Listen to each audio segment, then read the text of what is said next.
Hey guys, and welcome to the ultimate Lifeline guide for Apex Legends. Lifeline is one of the original legends in the starting lineup, a very good pick for beginners and quite easy to play at a higher level. So what makes Lifeline a good legend? Lifeline is mainly a support player, so if someone is apprehensive at starting fights or finishing them, Lifeline would be a great pick to ensure that the fight continues with healing and reviving. The main point I want to make with Lifeline is that you're not the first person to shoot, you're not the person to chase, and you're not the person to call the shots. You are there to help your team and keep them alive. Good Lifelines are so frustrating to play against. Whenever I encounter a Lifeline, I normally back out of the fights and then readjust. However, if it's a terrible Lifeline, it feels like we're only playing against two people. Lifeline is best and should only be played at the back of the squad. If you are an aggressive player, Lifeline is not the operator for you. If you are struggling to find your place in Apex Legends, Lifeline would be a good place to start. These guides I normally keep to Battle Royale strictly, but a quick note, if you play arenas, a gold bag is incredibly underrated and is always a good pickup. People don't tend to finish you off in arenas, so you can always get that sneaky revive off. Now, some quick facts about Lifeline. She has the second most smallest hitbox, the first being Wraith, so Lifeline is incredibly harder to hit than someone, say, Gibraltar, for example. The gold backpack should automatically go straight to Lifeline, as the benefits make her extremely powerful. However, good luck trying to convince some people, because that can be very difficult to do. Lifeline's ultimate is still good despite what some say, so with that in mind, make sure you're picking up ultimate accelerators.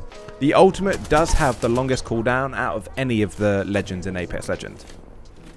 Also, her little healing drone, D.O.C, stands for Drone of Compassion. It's D.O.C. Fun little fact, I didn't know that. Now, first up is Lifeline's passive. The ability to revive someone using a drone, so Lifeline can stay in the fight and cover the revive. An incredibly useful tool.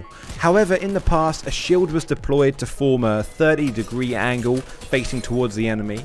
However, that was deemed too powerful, so it was taken away in Season 9. The most important thing to remember when reviving someone is that they will lose their ability to use a knockdown shield. So if the legend is in eyesight of the enemy and Lifeline goes for the revive, the enemy can just shoot the downed ally until they are eliminated.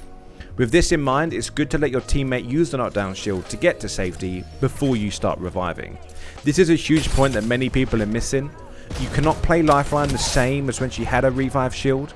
You do have the option to cancel the revive should the fight shift and they might need the knockdown shield. One of my favourite things is reviving someone hidden and then moving positions, attracting the gunfight away from the downed ally. Now, Lifeline's tactical was pretty self-explanatory. She drops a healing drone, aka the D.O.C, and it will regenerate your health and your teammate's health if you stand around it. My favourite way to utilise that is to drop the D.O.C and pop a shield battery. This will allow you to recharge both health and shields at the same time. A fun fact not many people know is that you can actually shoot Lifeline's D.O.C and destroy it, so it will absorb some of the bullets coming your way. It can, however, be destroyed in a couple of shots. You need to also bear in mind that the D.O.C will not work outside the ring unless you have a heat shield. It will just blow up. When deploying the D.O.C to heal yourself and or your teammates, it will split between however many people are using it. However, it still has a cap on how much health it can provide. This means that if one person is healing, they will get full HP, as opposed to it being split between, say, two people. Like Lifeline's tactical, her ultimate is quite self-explanatory. You drop a care package with goodies such as shields, consumable items and helmets, which is insanely powerful in my opinion in the end game, as you do not have to go looting for syringes and shields. People do, however, deem the ultimate useless at the minute, and I understand why.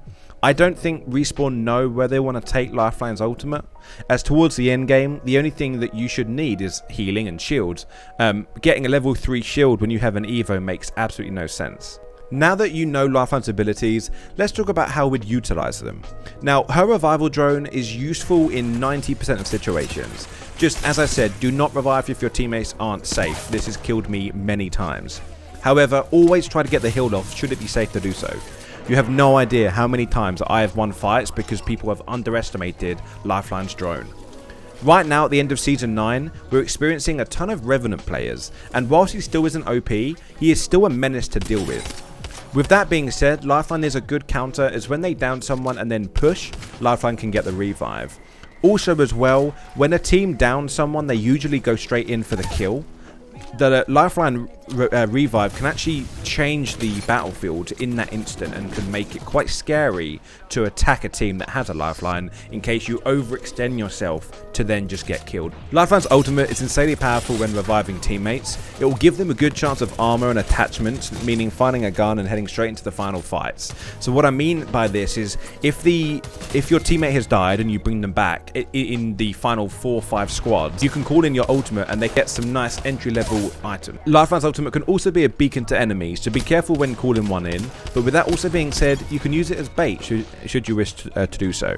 Lifeline works really well with some of the other legends.